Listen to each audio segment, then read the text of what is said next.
Medical Amir заманбап жабдуулар менен жабдылган медициналык борбор. Биздин борбордон сизге керектүү дарыгерлердин баарын таба аласыздар. Ар кандай ооруларга карата анализ тапшырып, дарылансаңыз болот. Бизде үй бүлөлүк дарыгер, хирург, гинеколог, проктолог, травматолог, невролог, стоматолог, педиатр, терапевт, пластикалык хирург, флеболог, уролог, дерматолог, аллерголог, лор, ошондой эле клиникада геморрой, сүннөткө отургузуу, паховая грыжа жана пластикалык операциялар жасалат. Бала күтүп жаткан энелерди көзөмөлгө алабыз. Бүт ооруларга жана кош бойлуулук боюнча УЗИ өтө аласыздар. Биздин дарек метро Мариино, Новочеркасский бульвар 51. Метродон болгону 2 минуталык жол. Байланыш телефондору +7 905 752 42 84. +7 967 108 40 84. Ооруга асыл мекендеш. Кыргызстан мусулмандарынын дин башкармалыгы орозо 11 мартта башталарын ырастады. Буга чейин Казакстан Рамазан айынын датасын айтып, муфтият так маалыматты кийинчерээк берерин билдирген. 2024 жылдагы ыйык Рамазан айы 11 мартта башталат. 10 мартта өлкө аймагындагы бардык мечиттерде таравих намазы окулат деп айтылат. Кыргызстан мусулмандарынын дин башкармалыгынын маалыматында. Кадыртөн 6 апрелге караган түнгө туура келсе, 10 апрелде орозо айт белгиленмекчи. Булак Назар Ньюс KG. Дүйнө жүзү боюнча Instagram иштебей калды. Бүгүн 5 март күнү кечинде дүйнөдө Instagram социалдык тармагынын иши өзгөртүүгө учурады. Көптөгөн өлкөлөрдөгү колдонуучулар Бишкек убактысы боюнча саат 21:00 кийин Facebook жана Instagram тармагына кире албай жаткандарын жазышууда. Белгилей кетсек, бул социалдык тармактарга кирүү көйгөйлөрү бүткүл дүйнө жүзүндө болууда. Бул көрүнүш Кыргызстанда дагы байкалууда. Учурда көптөгөн интернет колдонуучулардын социалдык тармактары иштебей жатат. Facebook менен Instagramга эйлик кылган Meta компаниясы азырынча бул боюнча комментарий бере элек. Социалдык тармактарга кирүүдөгү көйгөйлөр эмнеден келип чыкканы белгисиз. Булак Супер KG.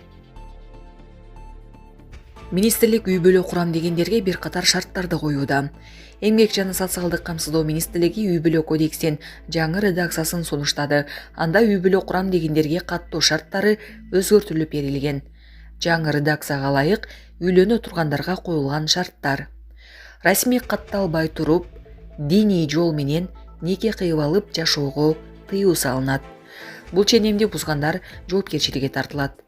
Атасы же апасы жактан 7 муун өтө элек туугандар. Учурда 3 муун баш кошо албайт. Жубайлар бири-бирине ден соолугу кандай экени жөнүндө билдирүүгө милдеттүү. Ага ВИЧ, СПИД сыяктуу жыныстык жол менен өткөн инфекциялар боюнча текшерүүнүн жыйынтыгы, жуптардын медициналык жактан дал келүүсү камтылат. Некеге турчу адамдардын медициналык текшерүүдөн өтүү тартибин Саламаттык сактоо министрлиги белгилейт. Бир жыныстагы адамдардын баш кошуусуна тыюу салынат. Камкорчулук алган адам, аны камкордукка алган бала же кыз менен кийин некеге турууга болбойт. Соттолуп, экөө тең абакта жазасын өтөп жаткан мезгилде некеге турууга жол берилбейт. Жаштар саясатын тискеген орган түгөйлөрдү үй бүлөлүк турмушка даярдайт. Анын жол жобосун өкмөт анықтайт. Баш кошкондон кийин кош фамилия алууга руксат берилет. Мисалы, өзүнүкүнө күйөөсүнүн фамилиясын кошуп алса болот. Булак Спутник KG. Орусияда кыргызстандык айдоочу жол кырсыгына шек саналып камалды. Орусиянын Санкт-Петербург шаарында Кыргызстандын жараны 27 жаштагы таксист адам өлүмү менен коштолгон жол кырсыгына шек саналып кармалды. Бул тууралуу Санкт-Петербургдагы жергиликтүү басылмалары маалымдашты.